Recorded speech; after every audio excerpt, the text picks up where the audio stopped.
Ahmad. Bagaimana kabarnya hari ini? Baik ya. Bagaimana perasaannya hari ini? Ada sedikit gundah gulana atau bagaimana? Biasa kalau Biasa saja, biasa ya. kalau dulu biasanya naik turunnya karena anak-anak. Oh gitu. Kalau berhadapan dengan orang-orang seperti saya ini ya biasa.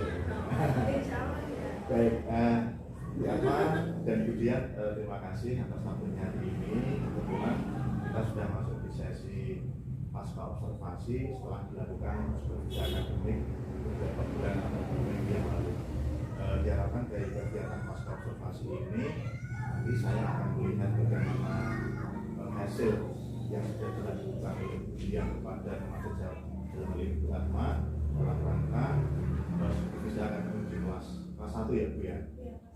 Dari catatan yang sudah saya terima tadi ada beberapa titik poin pembahasan, yaitu menggunakan model project atau problem based learning, kemudian juga kemudian memastikan adanya model pembelajaran yang berbasis pada model atau diferensiasi, dan juga ada PSE yang ada di dalam kegiatan pembelajaran yang berlama.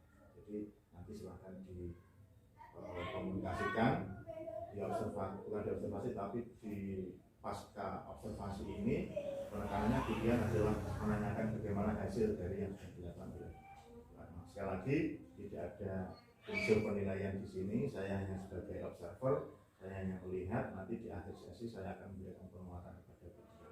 Nonton gitu. Baik, mohon silahkan Budian untuk segera dimulai.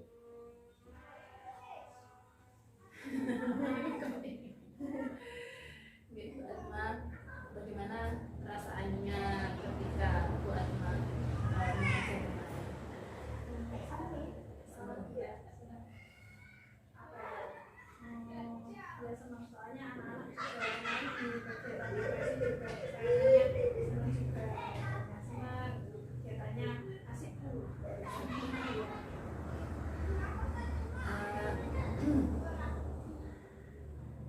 Menurut Bu Atma,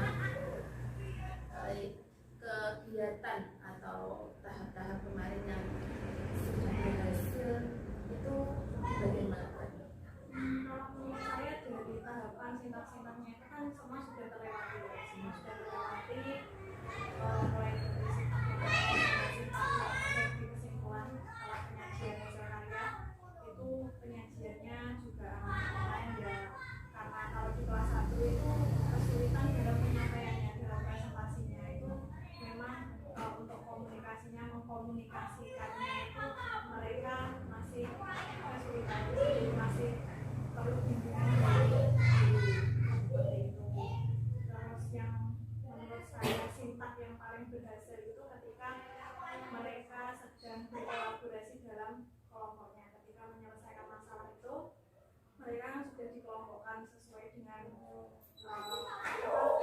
grupnya ya. Setelah itu, nah itu mereka itu terlihat asik sekali ketika menyelesaikan permasalahannya itu. Ketika menghitung atau kan ada 3 cara kemarin, nah itu mereka asik. Nah jadi menurut saya pembelajaran yang keberhasilannya kemarin di situ, di kegiatannya itu.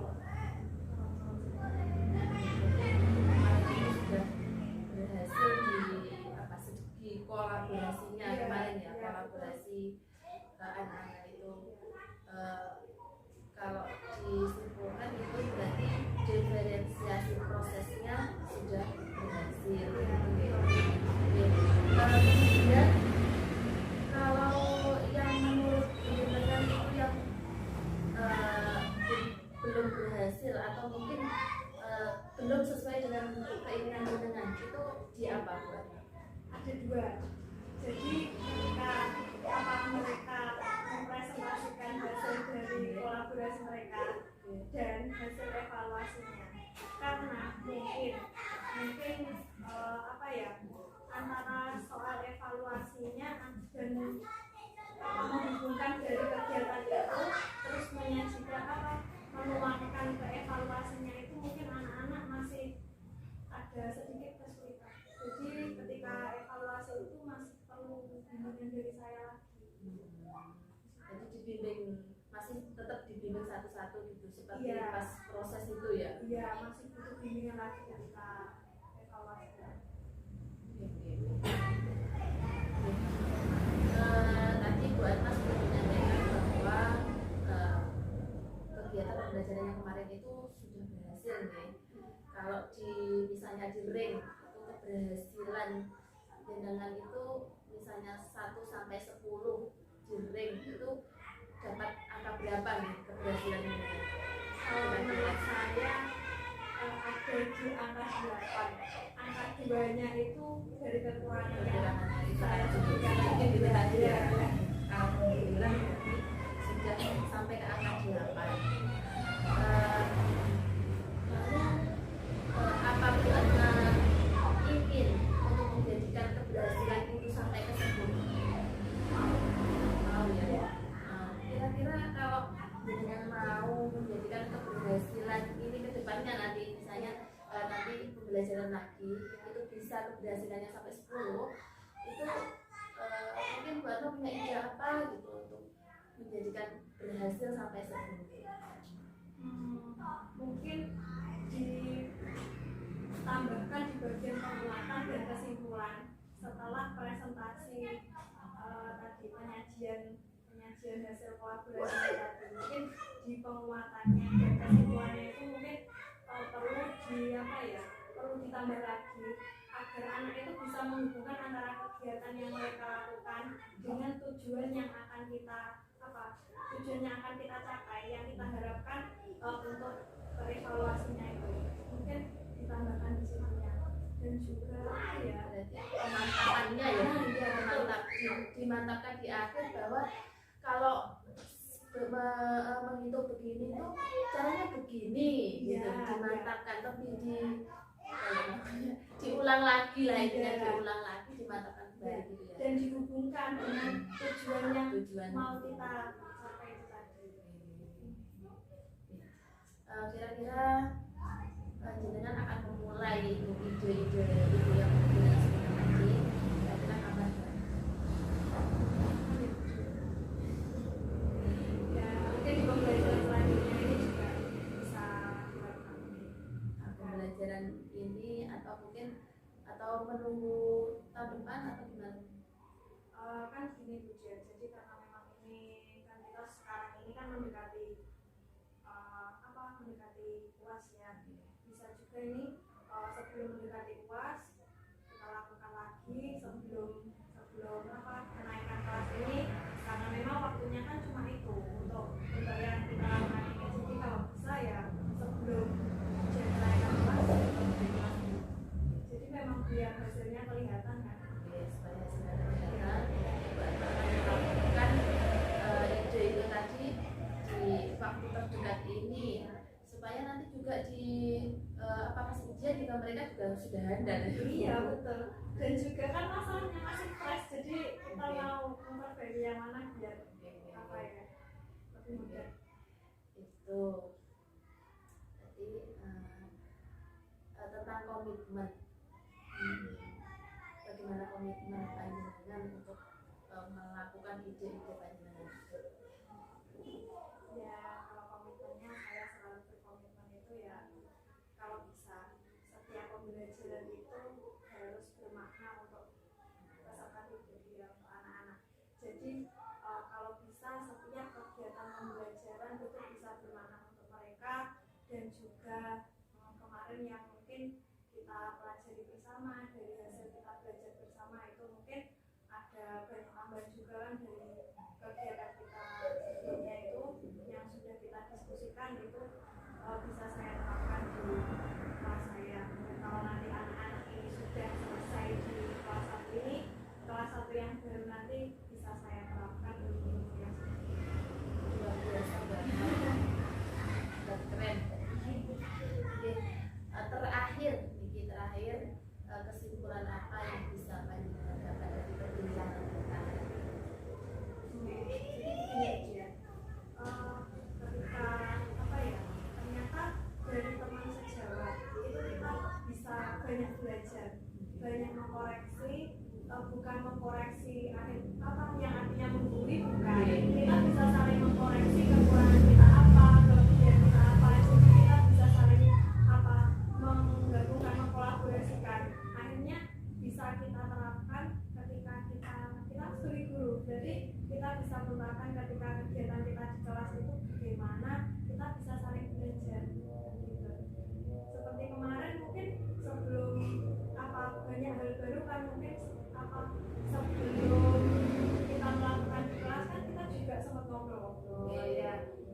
kemarin juga banyak pengalaman-pengalaman baru yang mungkin saya dapatkan dari kegiatan kemarin. Ya, alhamdulillah. Begitu Pak Khalid, terakhir ini sudah disimpulkan sama Bu Atma. Sudah selesai ya Bu. Oke, alhamdulillah sudah Baik, selesai. saya tidak akan menilai bagaimana percakapan Fadil baik atau tidak. Yang jelas baik dan sangat baik, sangat menginspirasi. Ada satu poin penting yang sudah Fadil tangkap di sini. Bahwa ternyata dengan siapapun kita bisa belajar, karena dengan teman sejawat tidak harus dengan kepala sekolah orang dia Bu Atma. Dan penekanannya tadi Bu Atma sudah melakukan kolaborasi, istilahnya dengan problem based learning di pembelajaran panjenengan sudah menghasilkan hasil yang baik dari hasil kolaborasi anak dengan anak kelompok, anak betul-betul bersemangat. Kemudian di diferensiasinya mungkin Bu Atma tadi belum menyinggung sedikit ya bagaimana diferensiasi tentang program proses produknya. Saya tadi belum mendengar cerita tentang itu, tapi saya yakin sebenarnya Bu Atma ini sudah termasuk guru yang bisa menggolongkan antara anak ini ternyata akhirnya di bidang audio, ini visual dan lain sebagainya. Nanti hasil dari produk yang dihasilkan tadi itu harus sama. Dan yang terakhir mungkin sebelum di akhir pertanyaan yang tadi sudah menanyakan ada satu poin, di poin mana yang ingin ditingkatkan. Ternyata di hasil evaluasinya itu maka masih kurang, masih ada sedikit penguatan lagi pekerjaannya. Jadi mungkin itu adalah proses coaching yang baik. Kemudian tidak menunggu ada Bu Atma juga tidak merasa bahwa berada dalam tekanan dan bisa berjalan dengan baik. Ini adalah prinsip coaching yang sesungguhnya. Sebagai kunci bisa mungkin harus bisa menggali informasi sebanyak mungkin pada yang di coaching. Itu nih. Dan terakhir mungkin saya bisa memberikan penguatan kepada Bu Atma untuk direkomendasikan segera daftar program guru penggerak seandainya nanti masih ada kesempatan. Sudah. Bukan, maksudnya Insya Allah sudah diberi semangat dan insya Allah di angkatan berikutnya akan daftar. Oke, alhamdulillah. Oke. Maka nanti Bu Atma masih diberikan semangat yang menggerak, kemudian juga semangat terus. Jadi dengan begitu paling tidak kita bisa belajar untuk membenahi lembaga kita mulai dari diri kita sendiri. Mungkin itu saja yang bisa kita bahas di sesi hari ini. Apabila ada kesalahan saya mohon maaf. Dan sekali lagi terima kasih atas waktunya, terima kasih atas kesempatannya. Bu Atma juga sudah bersamai membantu program guru penggerak yang ujian dengan sungguh-sungguh. Cukup sekian dari saya. Assalamualaikum warahmatullahi wabarakatuh.